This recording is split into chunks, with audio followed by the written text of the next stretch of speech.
ప్రార్థన చేసుకుందాం. సకల ఆశీర్వాదాల కారణభూతుడా, నీ దయగల పాదాలకు వందనాలు, స్తోత్రాలనైనా. మా మంచి కాపరి, మా మంచి దేవుడా, మమ్మల్ని ప్రేమించగలిగిన తండ్రి నీకు స్తోత్రాలు. దేవా, ఈ ఉదయకాల సమయంలో క్రిస్మస్ ఆరాధన అంతటిలో మాకు తోడుగుండండి. రావాల్సిన బిడ్డలను, కూడి వచ్చిన బిడ్డలను దర్శించి బలపరచమని, నీ అమూలమైన గొప్ప కృప చేత నింపబడుట కృప చూపమని యేసయ్య నామములో అడిగి వేడుకుంటున్నాము తండ్రి. ఆమేన్. హల్లెలూయా, హల్లెలూయా. మరొకసారి ప్రియులారా, మీకు అందరికీ క్రిస్మస్ శుభములు కలుగునుగాక. మరొకసారి హ్యాపీ క్రిస్మస్. ప్రియమైన దేవుని బిడ్డలారా, ఈ ఉదయకాల సమయంలో క్రిస్మస్ సందేశంలో 4 విషయాలు మీ దృష్టి క్లుప్తంగా తీసుకొని వచ్చి వాక్యాన్ని ముగించాలని నేను ఆశపడుతున్నాను. 210 దేశాలలో 500 కోట్ల మంది ప్రజలు పైబడి ఆరాధించగలిగిన ఏకైక పండుగ మన క్రిస్మసే.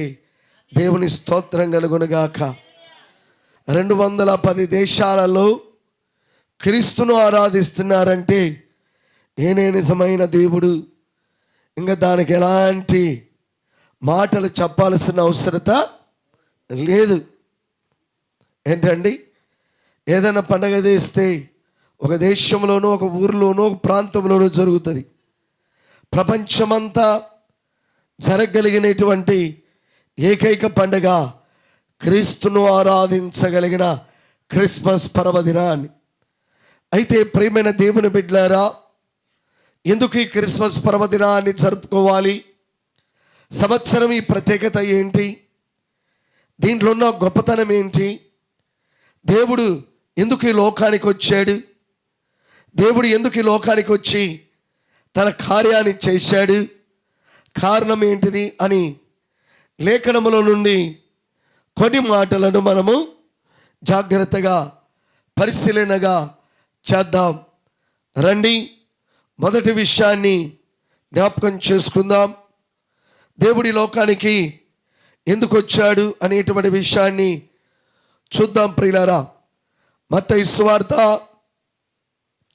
1వ అధ్యాయము 20-21 వచనాన్ని చదువుకుందాం. అతడు ఈ సంగతుల గురించి ఆలోచించుచుండగా, ఇదిగో ప్రభుదూత స్వప్నమందు అతనికి ప్రత్యక్షమై, దావీదు కుమారుడైన యోసేపు, నీ భార్య అయిన మరియను చేర్చుకొనుటకు భయపడకము, ఆమె గర్భము ధరించి, చూడండి, పరిశుద్ధాత్మ వలన కలిగినది. ఆమె ఒక కుమారుని కనును, తన ప్రజలను వారి పాపముల నుండి ఆయనే రక్షించును గనుక ఆయనకు యేసు అను పేరు పెట్టబడును. దేవుని స్తోత్రం కలుగునుగాక. హల్లెలూయా. ప్రియమైనటువంటి దేవుని బిడ్డలారా, మానవాళి కొరకై, మానవ జాతి కొరకై దేవుని యొక్క ప్రతిస్పందన, పరిశుద్ధాత్మ యొక్క కార్యము పరలోకములో జరిగినట్లుగా మనం చూస్తూ ఉన్నాం. యేసు ప్రభు ఈ భూమి మీదకి ఎందుకు రావాలి? కారణం ఏంటి? మరియ గర్భములో, కన్యక గర్భములో ప్రవచించగలిగిన లేఖనాలు, ఇర్మియా కావచ్చు, జకరియా కావచ్చు, యెషయా కావచ్చు, మీకా కావచ్చు, యెహెజ్కేలు కావచ్చు, అనేకమైనటువంటి ప్రవచనాల యొక్క నెరవేర్పులో జీవం కలిగిన దేవుడు పరలోకమును విడిచిపెట్టి ఈ భూలోకానికి వచ్చి మానవాళి రక్షణార్థం కొరకై ఆయన మరియ గర్భములో జన్మిస్తాడని లేఖనము తేటగా చెప్పినట్లుగా మనం చూస్తున్నాం.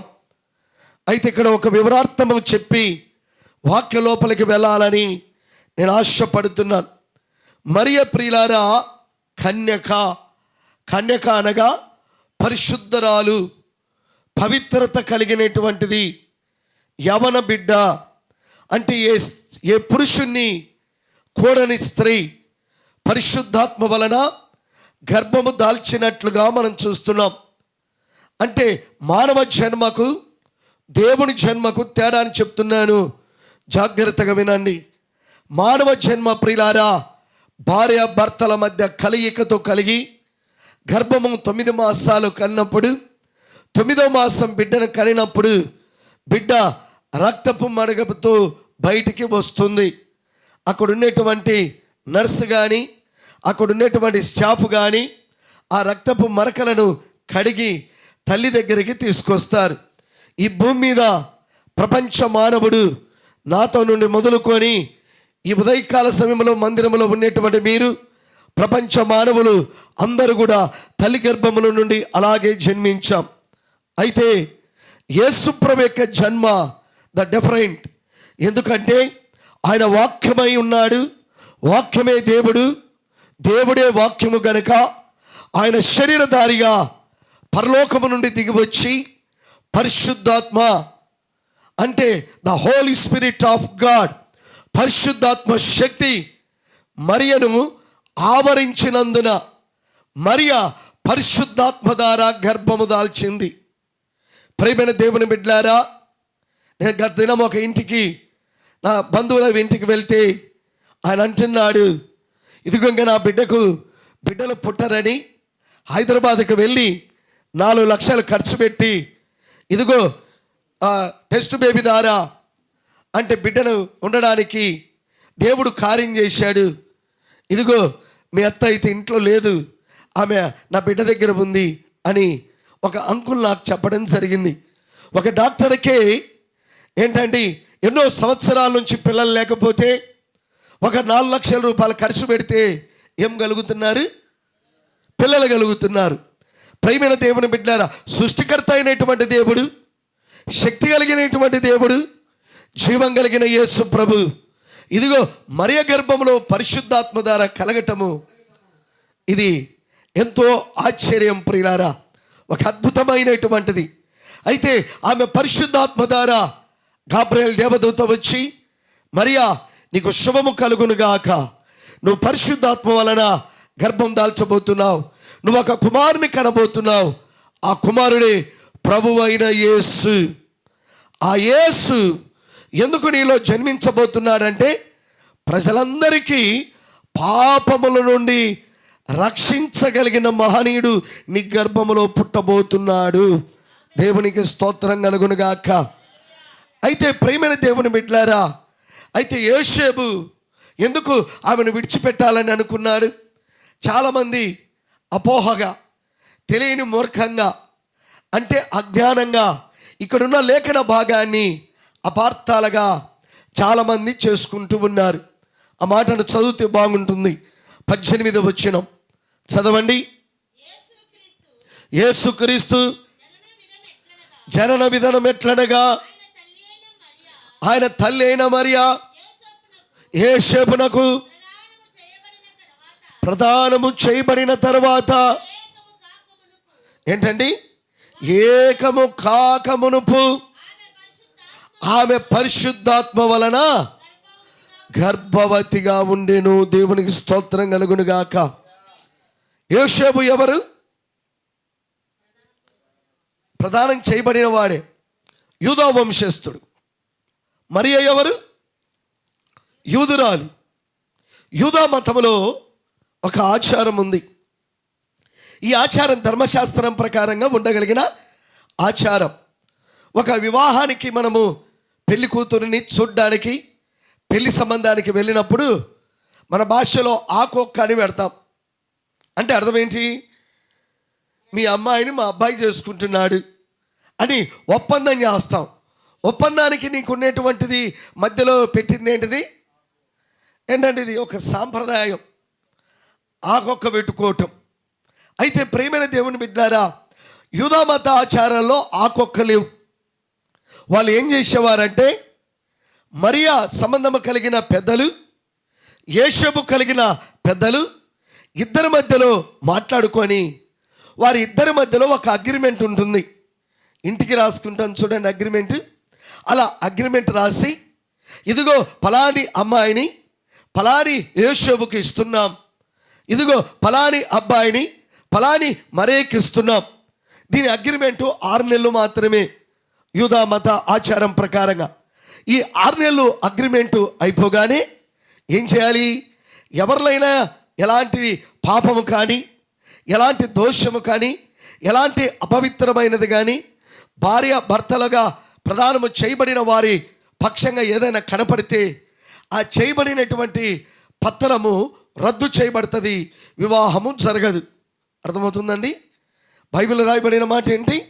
వీరిద్దరి మధ్య ఏం జరిగింది? అగ్రిమెంట్ జరిగింది. ఈ విషయము యోసేపుకు తెలిసింది. యోసేపుకు తెలియగానే తన భార్యను గురించి ఆలోచిస్తున్నాడు. నేను ఇంకా వివాహం చేసుకోలేదు, నా భార్య అయిన మరియను కూడలేదు, ఈమె ఎలా గర్భము దాల్చింది, ఎలా ఇది సాధ్యమైంది అని ఆలోచిస్తుండగా పరిశుద్ధాత్మ దేవుడు ఇదిగో యోసేపును దర్శించి, యోసేపు ఇదిగో నువ్వు అనుకున్నట్లుగా నీ భార్యను విడనాడద్దు, ఆమెను అమ్మా వినండి విడిచిపెట్టద్దు, ఆమె పరిశుద్ధాత్మ వలన గర్భము దాల్చింది అని ఎప్పుడైతే చెప్పబడిందో ఈయన తెలుసుకొని ప్రియులారా ఆమెను చేర్చుకొని ప్రేమించి అదిగో ఆమె ఒక కుమారుని కనింత వరకు కంటికి రెప్పలాగా యోసేపు మరినేం చేశాడు? కాపాడి కాచినట్లుగా మనం చూస్తూ ఉన్నాం. ఇదిగో యోసేపు నీలో పుట్టబోయే కుమారుడు ఎవరో తెలుసా? లోక మానవాళి రక్షణార్థం కొరకై ఈ లోకములో పుట్టబోతున్న నజరేయుడైన యేసు, ఆయనే శక్తిమంతుడైన దేవుడు. ప్రియమైన దేవుని బిడ్డలారా, యేసు ప్రభు ఎందుకు వచ్చాడు? కారణం ఏంటని చూస్తే ఆయన పాపము నుండి ఆయనే రక్షించును. దేవునికి స్తోత్రం కలుగును గాక. పాపం నుండి ఏం చేస్తాడంట? పాపం నుండి ఏం చేస్తాడంట? చెప్పండి అమ్మా. రక్షిస్తాడు. పాపం చేయాలంటే పుణ్యకార్యాలు. నేను ఒక అబ్బాయి అంటున్నాడు, సార్ పుణ్యకార్యాలు చేస్తే మంచిదే అని. ఒక వ్యక్తి పుణ్యకార్యాలు చేయటం వల్ల, ఒక వ్యక్తి ఇదిగో ధనధాన్యాలు ఇవ్వటం వల్ల ఒక వ్యక్తి నిత్యరాజ్యము సంపాదించుకోలేడు. ఒక వ్యక్తి జీవితము మారితే తప్ప, ఒక వ్యక్తి పాపము నుండి విడుదల పొందితే తప్ప, ఒక మనిషి ఇదిగో నువ్వు ఏమి గుండు కొట్టించుకున్నా, దేంట్లో నువ్వు మునిగిపోయినా, ఏంటండి తీర్థయాత్రలను చేసినా, ఎన్ని రకాల కార్యాలను చేసినా, ఇదిగో బలియాగాలు అర్పించినా, ఏ బలియాగము చేసినా మనిషి పాపము పోదు. మనిషి చేసింది జన్మ పాపం. జన్మ పాపం పోవాలంటే ప్రభువైన యేసు రక్తములో కడగబడితేనే జన్మ పాపం పోతుంది. అందుకనే మానవాళి రక్షణ కొరకై 2024 సంవత్సరాల కాలమైంది ప్రియులారా యేసు ప్రభు జన్మించి. ఆయన రక్షణ కొరకై, ఆయన రక్షించడానికి కొరకై ప్రభు ఈ లోకములో జన్మించాడు. ఏంటంటే మొదటి మాట అర్థమైందా? అర్థమైన వాళ్ళు దేవుని స్తోత్రం చెప్దాం. హల్లెలూయా. అర్థమైంది కదమ్మా? ప్రియమైన దేవుని బిడ్డలారా, యేసు ప్రభు ఎందుకు వచ్చాడు? మన పాపములను రక్షించడానికి, క్షమించడానికి, ఆయన నిన్ను విడిపించడానికి ప్రభు బిడ్డగా ఆయన పరలోకం విడిచిపెట్టి ఈ భూలోకానికి వచ్చాడు. ఇది మొదటిది. రెండవది ప్రియులారా, ఎందుకు యేసు ప్రభు ఈ లోకములో జన్మించాడు? కారణం ఏంటిదంటే లూకాసు సువార్త 2వ అధ్యాయము 5వ వచనం 4-5. యోసేపు దావీదు వంశములో గోత్రములు పుట్టినవాడు గనుక తన భార్య ప్రదానము చేయబడినప్పుడు గర్భవతి అయి ఉండి మరియతో కూడా ఆ సంఖ్యలో గలిలయలోని నజరేతు నుండి యూదయలోని బెత్లెహేము అనబడిన దావీదు ఊరికి వెళ్ళాను. వారక్కడ ఉన్నప్పుడు ఆమె ప్రసవ దినములు నిండెను గనుక తన తొలిచూలు కుమారుని కని పొత్తిగుడ్డలతో చుట్టి సత్రములో స్థలము లేనందున ఆయనను పశువుల తొట్టిలో పరుండబెట్టి. దేవుని స్తోత్రం కలుగునుగాక. ఆకాశ పక్షులను చూడండి, వాటకు ఇదిగో గూళ్ళు ఉన్నాయి. మనిషి కుమారుడు భూమి మీద దాచుకునేటకు బెత్తడు స్థలమైనను లేదు. ప్రజా సంఖ్య అంటే సెన్సస్ పెరిలారా, అంటే ఆ దినాలలో ప్రజా సంఖ్య రాయబడిందంటే బాగా గుర్తుపెట్టుకోవాలి. మొట్టమొదటి ప్రజా సంఖ్య యేసుప్రభు క్రీస్తు శకం 1వ శతాబ్దంలో దేవుడు ఈ లోకంలో ఎలా జన్మించాడో, ఆయన జన్మించిన కాలము నుండి ప్రజా సంఖ్య రాయబడి ఉంది. దేవుని స్తోత్రం కలుగునుగాక. అంటే యేసుప్రభు పుట్టినట్టుగా ఏముంది రోమా సామ్రాజ్యంలో? అంటే రుజువు ఉంది. ఆయన లిఖితం చేయబడ్డాడు, చరిత్రలో ఈయన జన్మించాడని ప్రజా సంఖ్య రాయబడింది. అదే మొదటి ప్రజా సంఖ్య. అయితే ప్రేమైన దేవుని బిడ్డారా, ఈయన ఇదిగో మరియా నిండు గర్భవతి అయింది. ఇదిగో దినములు నిండాయి, ప్రసవ దినములు వస్తున్నాయి. వారు ఎక్కడికి పోయినా కూడా, ఏ ఇల్లు వెళ్ళి హృదయ ఇదిగో తలుపులు తట్టినా కూడా ఎవరు కూడా వారికి సహాయము చేయలేదు. ఎవరు కూడా ఇంట్లోకి రమ్మని ఆహ్వానించలేదు. సత్రం దగ్గరికి వెళ్ళారు, సత్రములు కూడా ఏం లేదు, స్థలము లేదు. ప్రియులారా, ఆ రోజు సత్రాలన్నీ కిటకిటలాడుతున్నాయి. కారణం ఏంటిదంటే అనేకులు ఆ సత్రాలలో తలదాచుకోగలిగిన వారు. ఇది అనాది కాలముల నుండి వస్తున్న ఆనవాయితీ. అయితే ప్రియమైన దేవుని బిడ్డలారా, ఆ రీతిగా ఉన్నటువంటి మనందరి జీవితాలలో ఇదిగో దేవుని యొక్క సన్నిధిలో ఆ యొక్క కార్యము జరుగుతూ ప్రభు యొక్క విధానాలు అనుసరించినట్లుగా లేఖనాలు మనం చూస్తున్నాం. జాగ్రత్తగా విందాం. హల్లెలూయా. ప్రియమైనటువంటి దేవుని బిడ్డారా, ఆ యొక్క ప్రజాసంఖ్య రాశి ఇదిగో ఆ సత్రములో స్థలము లేనందున ఏం చేశారు? కుమారుని కని. కుమారుని అమ్మా వినండి, కుమారుని కని. ఇంతకు ఎక్కడికన్నారు ఏంటండి? అంతే, ఎక్కడికన్నారంటే బయట కన్నారు. ఎవరు లేనటువంటి రీతిలో, సత్రము కాదు, బయట యేసు ప్రభు మరియా కని. ప్రియులారా, పొత్తిగుడ్డలతో చుట్టబడి సత్రములో వారికి ఎక్కడ స్థలము లేనందున తీసుకొని వెళ్ళి ఎక్కడ పెట్టారు? పశువులో తొట్టిలో పెట్టారు. దేవుని స్తోత్రం కలుగునుగాక. యేసు ప్రభు ఎక్కడ పుట్టాడు? పశువుల తొట్టిలో పుట్టలే. చాలామంది అలాగే అనుకుంటున్నారు, పశువుల తొట్టిలో పుట్టారని. ప్రియమైన దేవుని బిడ్డారా, ఆ పశువుల తొట్టి ప్రత్యేకించబడింది. అందులో ఎలాంటిది ఏ యొక్క ఇదిగో బర్రెలను కానీ ఏటను కానీ కట్టలేదు. అది ప్రభు కొరకు సిద్ధపరిచినటువంటి ఒక స్థలం కనుక ఆ పవిత్రమైనటువంటి స్థలంలో తొట్టిలో పరుండబెట్టారు. ఇంతకు తొట్టిలోనే ఎందుకు పెట్టాలి? కారణం ఏంటి అంటే దీనికి ఒక ఆనవాలు ఉంది ప్రియులారా. ఏంటంటే 8వ వచనం నుండి చదువుదాం. ఎందుకు అక్కడ తొట్టిలో పెట్టారు, కారణం ఏంటిది అని. ఆ దేశంలో కొందరు గొర్రెల కాపరులు పొలములో ఉండి రాత్రి వేళ తమ మందను కాచుకొని చుండగా ప్రభుదూత వారి యొద్దకు వచ్చి నిలిచాను. ప్రభు మహిమ వారి చుట్టూ ప్రకాశించినందుగా వారు మిక్కిలి భయపడిరి. అయితే ఆ దూత భయపడుకుడి, ఇదిగో ప్రజలందరికీ కలగబోవు మహా సంతోషకరమైన సువర్తమానము నేను మీకు తెలియజేస్తున్నాను. దావీదు పట్టణమందు నేడు రక్షకుడు మీ కొరకు పుట్టి ఉన్నాడు.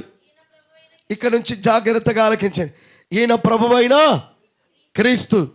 దానికి మీకు ఇదే ఆనవాలు.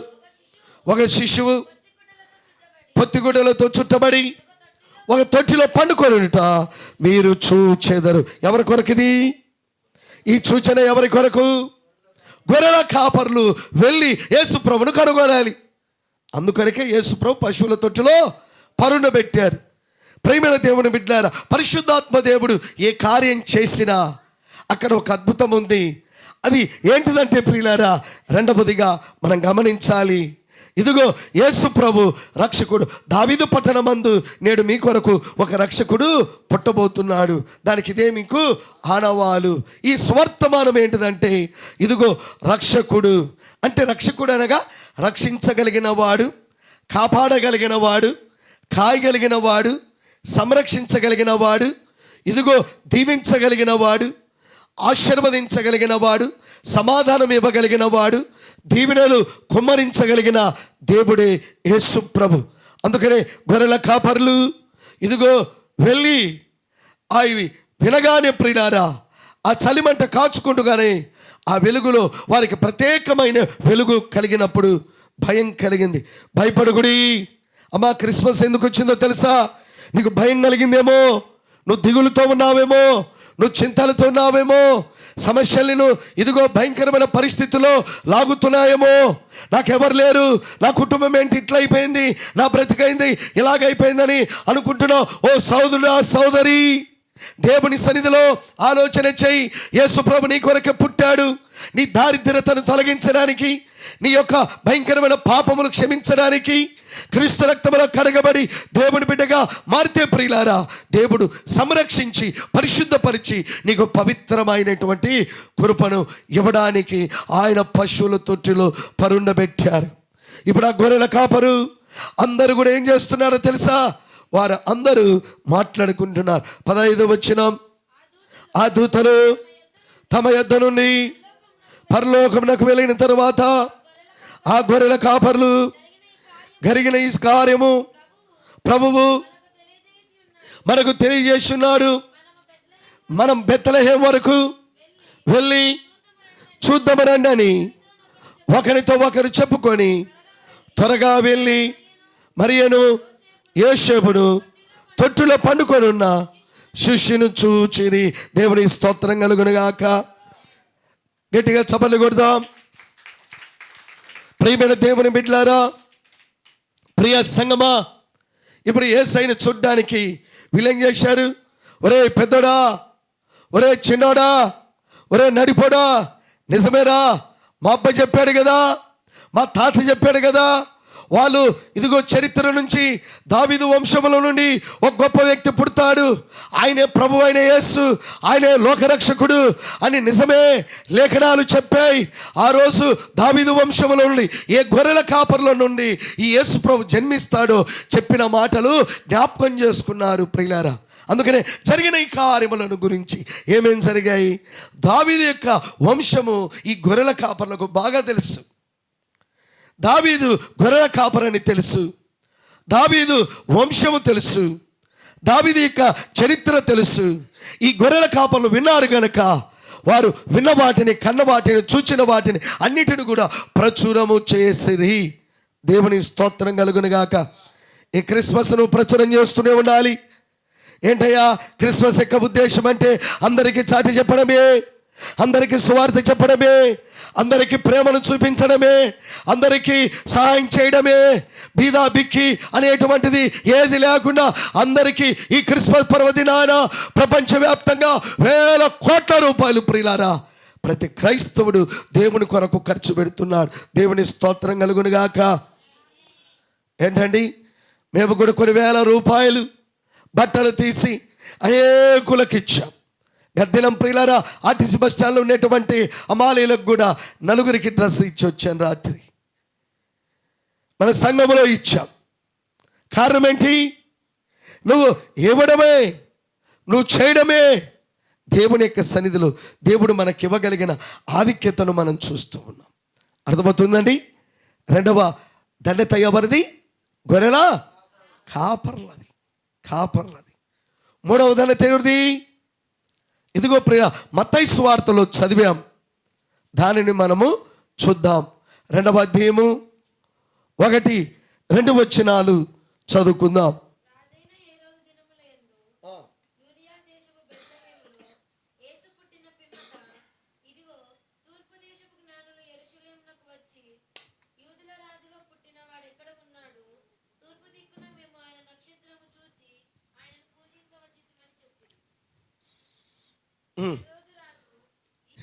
ఏ రోజు రాజు ఈ సంగతి విని అతడు వారితో కూడా యెరూషలేములో వారు అందరూ కలవరపడి, ప్రియమైన దేవుని బిడ్డారా, ఇదిగో లోకరక్షకుడు పుట్టాడు, లోకాన్ని సంరక్షించగలిగిన నిజమైన దేవుడు యేసు ప్రభువు పుట్టాడు. లోకానికి ఏంటి కలవరం. యేసు ప్రభు ఏంటంటే, నువ్వు మారావనుకో మీ ఇంటి దగ్గర ఉన్న పక్క వాళ్ళకి కలవరం. నువ్వు దేవుని దగ్గరకు వస్తున్నావు అనుకో పక్క వాళ్ళ కడుపు మంట. చూశారా? జీవితాలు మార్చడం, బ్రతుకులు మారిపోవటం, బ్రతుకులు వెలుగులోకి రావటం, చీకట్ల నుండి, పాపము నుండి, రోత బ్రతుకుల నుండి ఓ మనుష్యుడా క్రీస్తు రక్తంలో పవిత్రపరచబడి దేవుని బిడ్డగా మారితే లోకానికి గిట్టుబాటు కాదు. లోకమంతా ఏంటిది? రా తాగాలి. క్రిస్మస్ వచ్చింది తాగడానికి కాదు. క్రిస్మస్ వచ్చింది బట్టలు ధరించుకోవడానికి కాదు. క్రిస్మస్ వచ్చింది ఇదిగో డెకరేషన్ చేసుకోవడానికి కాదు. క్రిస్మస్ వచ్చింది అనేకులను పిలిచి ఇదిగో తిని తాగడానికి కాదు. కానీ క్రిస్మస్ వచ్చింది ఏంటంటే క్రీస్తును ఆరాధించడానికి, క్రీస్తును గణపరచడానికి ప్రియులరా. అందుకని ఒక భక్తుడు అన్నాడు, ఏంటంటే క్రైస్తవుడు అంట ఎట్టుంటాడంట, ఇంటి ముందు స్టార్ అంట, ఇంటి లోపల బార్ అంట. ఏంటండి? ఇంటి ముందు ఏముంటుంది? స్టార్ పెట్టింటారు, లోపల ఏముంటుంది?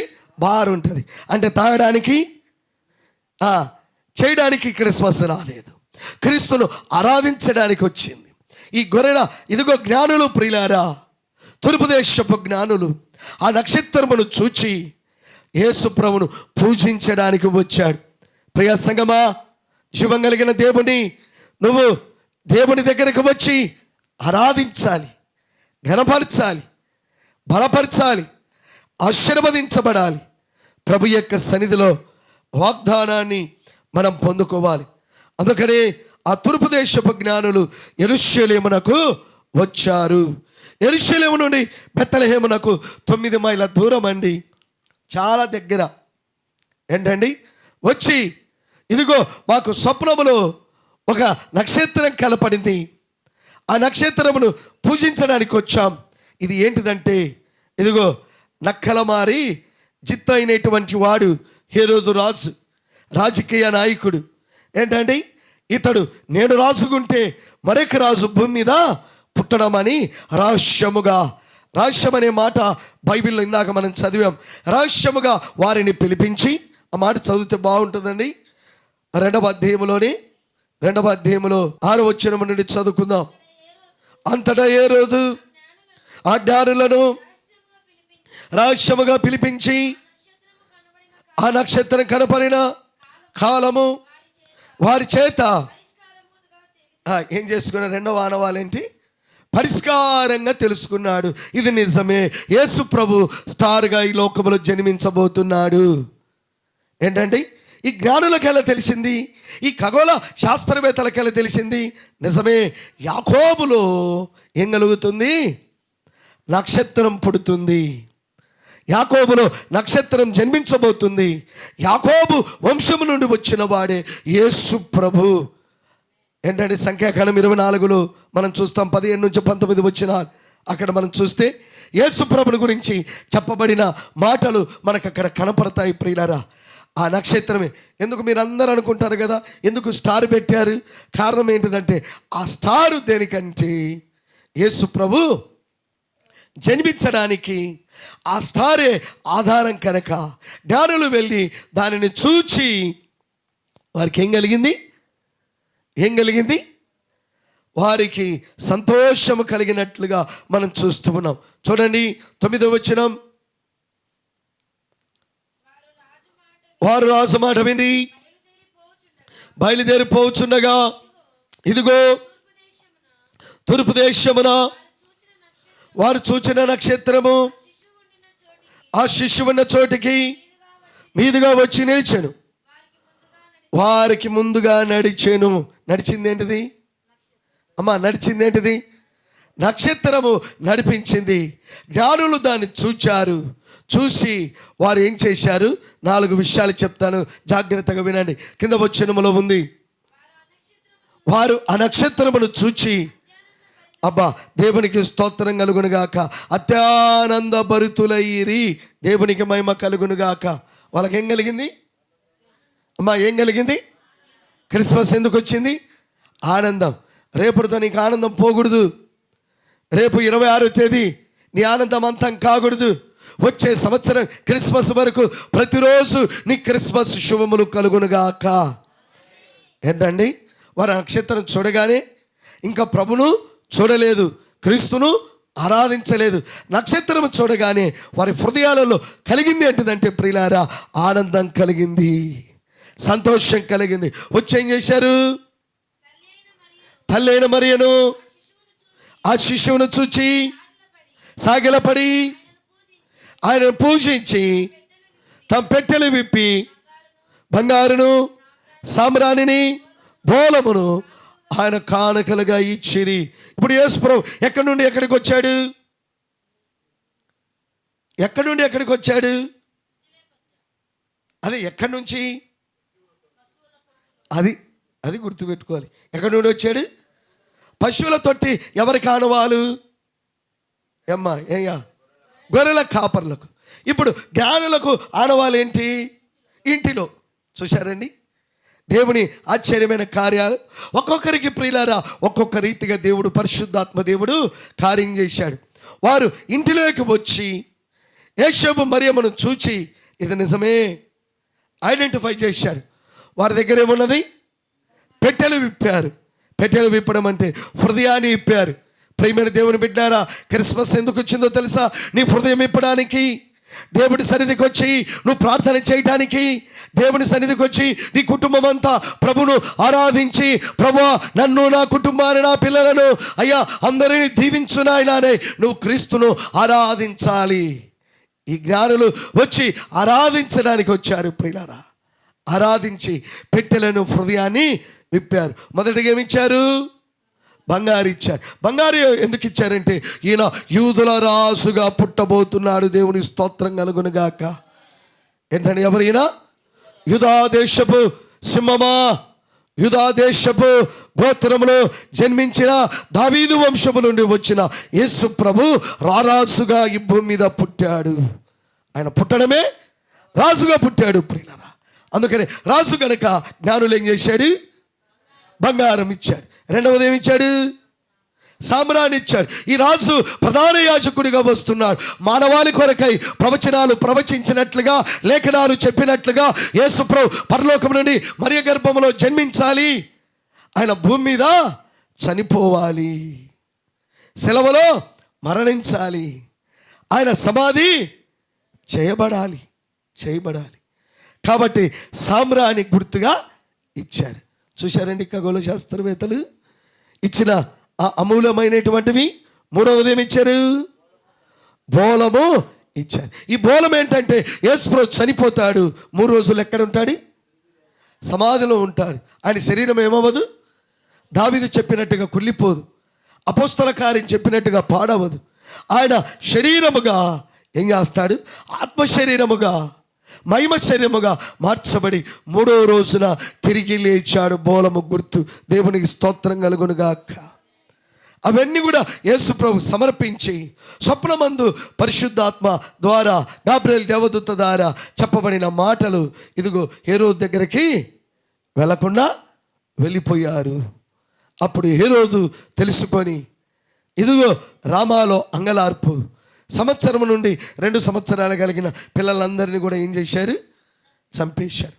చరిత్ర చెప్తుంది ప్రియులారా, 9,000 మంది పిల్లలను చంపేశాడంట ఆ రోజు రాజు. యేసు ప్రభు భూమి మీద ఉండకూడదని. ప్రియమైన దేవుని బిడ్డలారా, మన భారతదేశం కావచ్చు, ప్రపంచ దేశాలు కావచ్చు, రాష్ట్రాలు కావచ్చు, క్రైస్తత్వాన్ని పాడు చేయాలి, ఇదిగో క్రైస్తవులు పెరగకూడదని ఎంతమంది ఎన్ని రకాలుగా చేసినా సరే ఈ ప్రపంచంలో, మన భారతదేశంలో, మన రాష్ట్రంలో, మన జిల్లాలో, మన ప్రాంతంలో క్రైస్తవత్వం అంతకంతకు అభివృద్ధి కలుగునుగాక.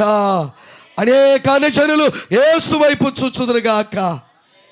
ఈ క్రిస్మస్ యొక్క పర్వదినములు చెప్పబోతున్న అద్భుతమైన మాటలు ప్రియులారా, దేవుని సన్నిధిలో దేవుని కార్యాలు జరిగించబోతున్నాయి. ఆయనను మనం ఏం చేయాలి? ప్రచురం చేయాలి. ఇంకా సంఘం మీరు అందరికీ చెప్పాలి, రండి చర్చికి.